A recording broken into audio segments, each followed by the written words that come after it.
우리 사실 환율 그다지 크게 움직이질 않았어요, 사실. 그렇죠. 예, 그러다가 이제 최근 들어서 네네. 움직입니다. 네. 지금 뭐 시장이나 업계나 할 것 없이 뭐 회사에 그 투자하시는 분들이나 어떤 긴장도 네. 어떤가요?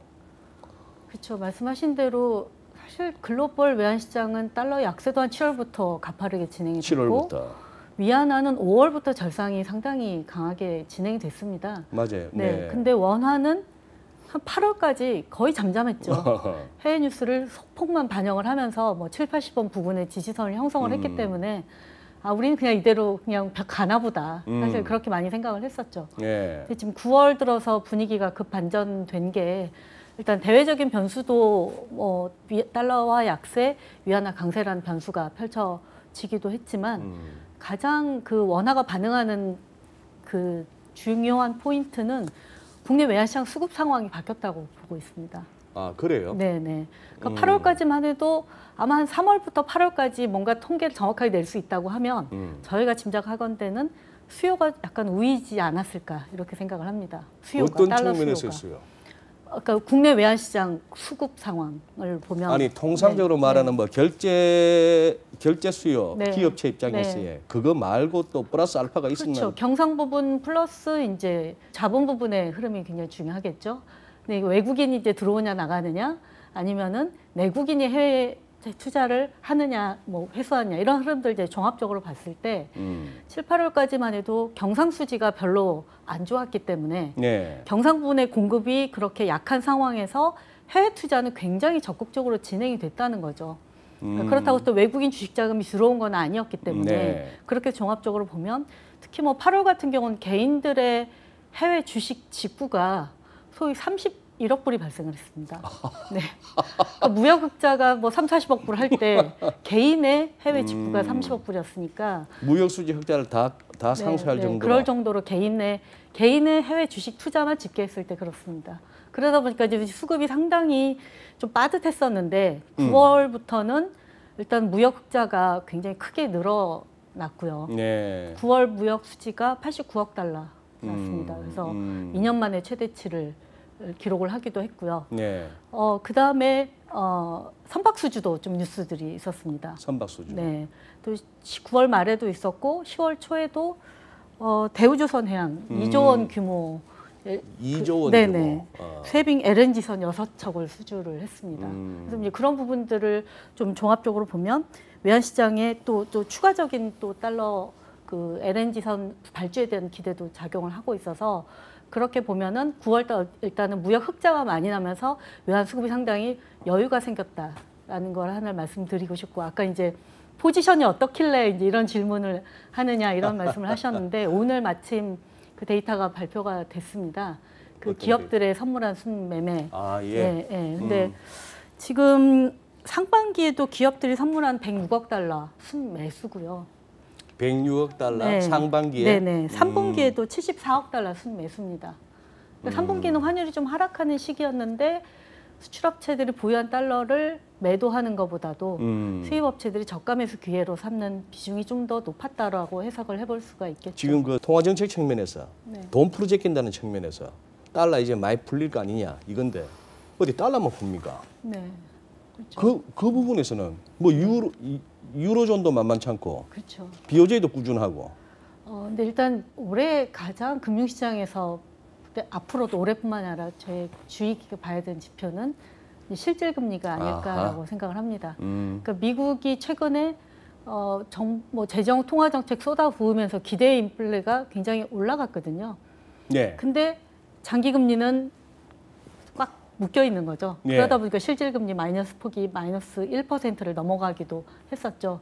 그게 이제 달러 약세를 올해 4월 이후에 드라이브했었던 굉장히 중요한 변수였던 것 같고요. 그 다음에 이제는 중국의 상대적인 경기가 워낙 그 견조한 모습을 보였던 거. 이 부분이 시장에서는 이게 국제 통화의 헤게모니가 달러에서 위안화로 넘어가는 게 빨라지는 거 아니냐? 이런 기대랑 연결됐던 부분도 묶어져서 달러와 약세를 많이 얘기를 했던 것 같습니다. 근데 말씀하신 대로 사실 전체적인 지수 통화별로 등락률을 보면 이게 달러와 약세 국면이 맞나라는 의구심이 드는 건 맞습니다. 그러니까 선진국 통화 대비로는 달러가 약세. 선진국 통화와 유로 중화권 통화에 대해서는 약세가 맞는데 나머지 신흥국 통화 또 다른 국가들 통화를 보면 그 통화들은 굉장히 지금 올해도 부진하거든요. 예를 그렇죠. 들면 뭐 브라질, 러시아, 뭐 이런 터키 이런 나라들 예. 통화는 뭐 지금 사상 계속 그 가치가 떨어지고 있는 상황이기 때문에 원래는 달러 약세다.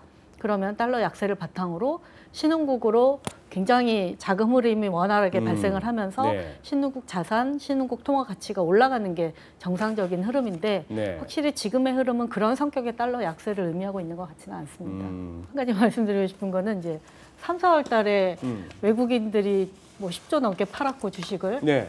그랬으면 예전 같으면 당연히 NDF 순매수가 나왔어야 되거든요. 예. 달러와 강세 국면이고. 예. 근데 굉장히 특이하게 2분기만 외국인이 162억 달러를 NDF를 순매도를 했습니다.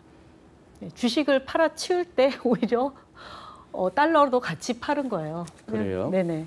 그거는 뭐 저희가 내막을 알 수는 없지만 추측건데 네. 일단은 외국인이 2014년 이후 달러화 강세가 시작된 본격적으로 강세가 된 이후로 NDF 순매수 포지션을 계속 사와왔습니다. 특히 2017년에 달러가 약세를 보이는 구간에서도 NDF는 순매도가 아니었어요. 여기에는 계속 네. 샀다. 네. 그게 이제 물론 투기적인 것도 있지만 그렇게 꾸준하게 샀다는 거는 결국 주식 자금에 대한 해지, 환해지가 아니었을까. 네. 그래서 오히려 이번 3, 4월 달에 굉장히 패닉이 일어났을 때는 환해지에서 미리 달러를 샀던 부분을 풀면서 나가는 그런 흐름이 NDF 순매도로 나오지 않았느냐. 뭐 그런 측면이 좀 강했다고 보고. 그런데 오늘 나온 3분기도 보니까 70억 불을 팔았어요. 그래서 3분기는 그렇게 뭐 환율이 하락할 때였고 뭐 주식은 매도는 굉장히 완만한 시점이었고 그래도 70억 불을 파는 걸 보고 그 부분은 어떻게 보면 달러와 약세에 대한 베팅 이런 부분을 좀 반영하고 있겠다라고 짐작은 하고 있습니다.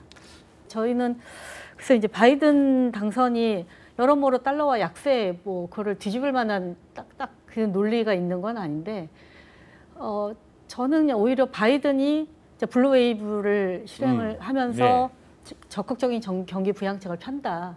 그랬을 경우에는 달러와 약세가 굉장히 마일드하고 네, 좀 건전하게 진행될 거다라고 생각을 합니다. 왜냐하면 지금 결국 코로나가 완전히 정책의 프레임을 바꿀 수밖에 없는 상황으로 만들었고 네. 그 환경에서 연준이 깔아주는 이 멍석 위에서 정부가 마음껏 성장의 그런 동력을 마련해라라는 메시지를 계속 주고 있잖아요. 근데 어쨌든 민주당은 그런 관점에서 정책을 펴고 펼 거라고 지금 공약을 하고 있는 측면에서 보면 지금 글로벌 주요국 중에 아마 정부가 뭔가 정책 주도권을 쥐고 강하게 성장 정책을 펼 수 있는 나라는 어디가 있을까요?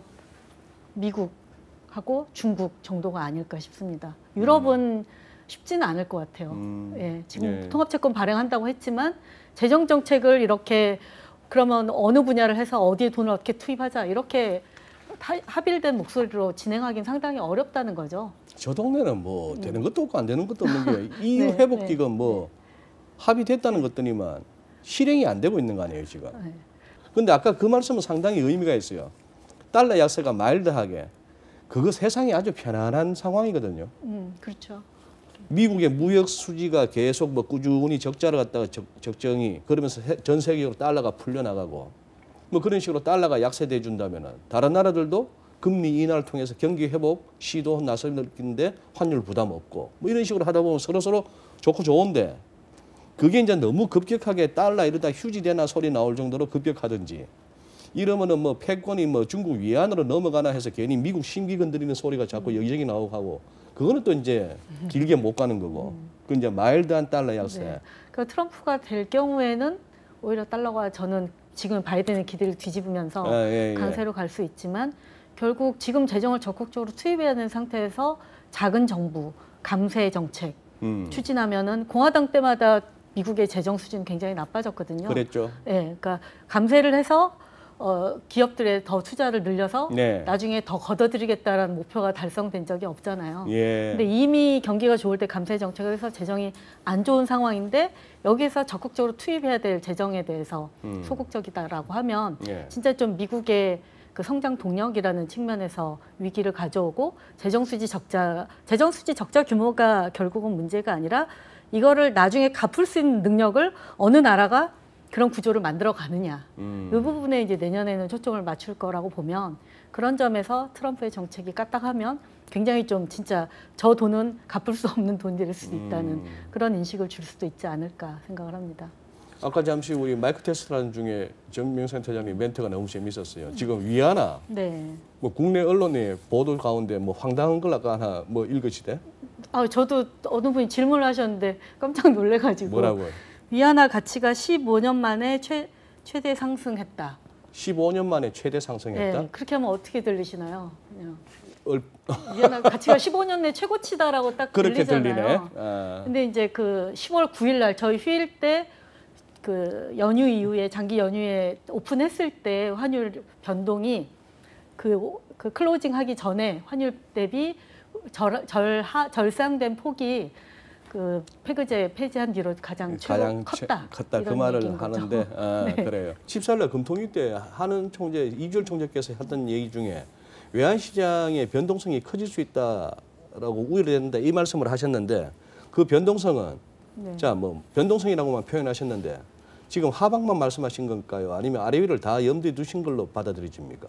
글쎄요. 뭐 그러니까 앞으로 이슈들이 많으니까 뭐 양방향이라고 생각을 하셨을 것 같고, 근데 지금 분위기로는 아무래도 위쪽보다는 아래쪽이 좀 더 열려 있다고 봐야죠. 그러면은 뭐 대놓고 뭐 이제 그래 개입할 것 같습니까? 그렇다고 안 하겠죠. 지금 뭐 개입하고 자시고 할 그런 시대도 아니고 흐름도 아니잖아요. 구두 개입 엊그저께 나왔었죠. 차관. 회사가에 따라서는 구두 개입이 될 수도 있고요. 네. 아니면은 그 전에 이제 그 지금 말씀하신 그분의 지금까지 어록을 봐보면은 그냥 일상적인 안정화 의지의 멘트가 아닌가. 이미 생각을 그런 단계는 좀 넘어갔다고 보고요. 네. 하고 그거보다는 이제는 중국이 어느 시점에서 개입하냐를 보는 게 원화 환율 트레이딩하는데 중요한 변수라고 봅니다. 위안화 절상에 약간 제동을 거는 식의 어떤 액션을 취하는가. 어느 시점에 제동을 거느냐가 원달러 환율에도 어느 레벨에서 타이밍이 될 수가 있죠. 그렇겠네요. 이 질문을 할 때는 부담 갖지 마시고 뷰를 말씀해 주십시오. 지금 어디까지 보이십니까? 정 선생님부터. 그런 질문을 받으면 어느 기한을 두고 말씀하시는 겁니까? 예. 저도 사실 그렇게 먼저 물어보고 답을 시작을 하고 싶었는데 먼저 말씀하시죠. 아니, 다들 그렇게 물어보시거든요. 환율 얼마까지 갑니까? 그러니까. 그러면 저도 좀 그렇네요. 타임라인을 안 주시면 네. 사실 저희는 올해 연내 1,150원 지켜질 거라고 봤었거든요. 연내 1,150 지켜진다고 보셨다. 근데 이제 어떤 그 지지선이 깨졌고, 근데 깨진 시점에서 지금 연말까지 보면 수급 상황이 또 실제적인 경상 수급이 계속 뭐 괜찮을 것 같습니다. 무역 수지도 괜찮고, 그다음에 그 카타르랑 선박 발주 협정 맺은 것도 모잠비크 관련된 선박도 발주가 연말에 나올 가능성도 언급이 되고 있거든요. 이런 부분도 있어서 일단 경상 수급적으로도 달러 공급이 좀 원화에는 우호적으로 작용할 것 같고, 그다음에 이제 그 저희가 앞서 서두에 말씀한 그 포지션, 선물안이나 외화예금 이런 것들이 소위 아직은 아직 국내가 너무 달러 롱 포지션이 좀 많다라는 얘기죠. 한마디로 말씀을 드리면 그런 부분들 때문에 지금 차트 보면 위안화는 좀 일단 과매도로 좀 들어온 것 같거든요. 근데 원화는 그래서 위안화가 반등을 하면 따라서 반등할 수 있을까? 근데 그러기가 좀 쉽지는 않아 보입니다. 그 위안화가 반등하면 빠지는 힘은 약해질 수 있지만 반등하기에는 시장이 좀 무거울 것 같다, 상대적으로. 연말까지는 원화의 상대적인 무거운 그런 흐름은 좀 이어질 수 있을 것 같아서 그래서 결국 지금 40원이 지지선이 된다라고 언급하기에는 조금 부담스럽습니다. 부담스럽다. 환율 떨어질 때마다 이제 외국인 들어옵니다 하는데 환율 하락 때문에 이거 말이 되는 겁니까? 지금 외국인이 안 들어오잖아요. 외국인이 갖고 있는 원화 예치금이 제가 숫자를 기억을 못한 상당히 많습니다.